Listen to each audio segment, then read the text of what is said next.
ঈদের টানা ছুটিতে কক্সবাজার সমুদ্র সৈকতে ছুটে এসেছেন পর্যটকরা। বিস্তারিত জানাতে সুগন্ধা পয়েন্টে আছেন রিপোর্টার সুজাউদ্দিন রুবেল। সরাসরি যাচ্ছে তার কাছে। রুবেল,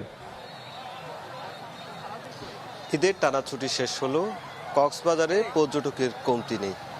বিপুল সংখ্যক পর্যটক ভিড় করেছে। গত 3 দিনে যেটা বলা হচ্ছে, কক্সবাজারে প্রায় 3 লাখের বেশি পর্যটকের সমাগম হয়েছে। আজকেও আমরা লক্ষ্য করছি বিপুল সংখ্যক পর্যটক এখন কক্সবাজার সমুদ্র সৈকতে ভিড় করছে। বিশেষ করে সমুদ্র সৈকতে লাবণী, সুগন্ধা, কলাতলী এই পয়েন্টগুলোতে প্রায় 3 কিলোমিটার সৈকত বলা চলে, যেখানে পর্যটকের পদচারণায় মুখর থাকে। এখনও ঠিক কক্সবাজার সমুদ্র সৈকতের প্রতিটি পয়েন্টে বিপুল সংখ্যক পর্যটক। তীব্র গরম, এই তীব্র গরম উপেক্ষা করে কিন্তু পর্যটকরা যে সমুদ্রের যে নোনা জল, সেই নোনা জলে নেমে পড়েছেন এবং নেমে সেখানে তাদের যে আনন্দ, ঈদ আনন্দ উপভোগ করছে। আর যেখানে নোনা জল রয়েছে সেখানে যেমন ঢেউয়ের আছড়ে পড়া ঢেউতে যেমন লাপালাপি করছে, ঠিক তেমনি আর যে টিউব রয়েছে টিউবে গা ভাসিয়ে তারা অনেক দূর চলে যাচ্ছে। আবার অনেকে আমরা দেখতে পাচ্ছি জেট স্কি রয়েছে, সে জেট স্কি যুগে গভীর সাগর উপভোগ করছে। এই যে আনন্দঘন মুহূর্ত, সাগরের যে নোনা জলে যেমন বাড়তি আনন্দ, ঠিক তেমনি বালিয়াড়িতেও আনন্দের কমতি নেই।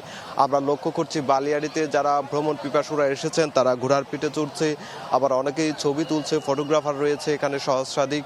আবার এখানে বিচ বাইক রয়েছে 3টি পয়েন্টে। সবগুলো পয়েন্টে কিন্তু পর্যটকরা নিজেদের মতো করে আনন্দ উপভোগ করছে।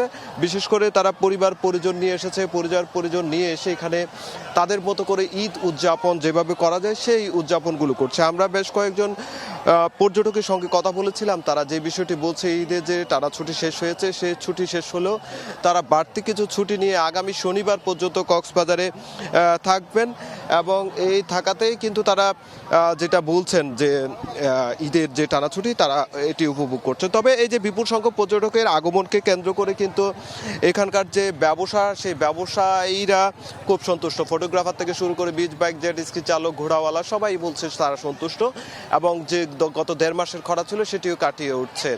আর পর্যটকদের নিরাপত্তায় ট্যুরিস্ট পুলিশ এবং লাইফগার্ড কর্মীরা সচেষ্ট রয়েছে বলে জানিয়েছে। তো এই ছিল আমার কাছে সৈকত থেকে সব শেষ। ঈদের ছুটিতে জমজমাট সমুদ্র সৈকত, সেখান থেকে শেষ খবর জানাচ্ছিলেন সহকর্মী সুজাউদ্দিন রুবেল।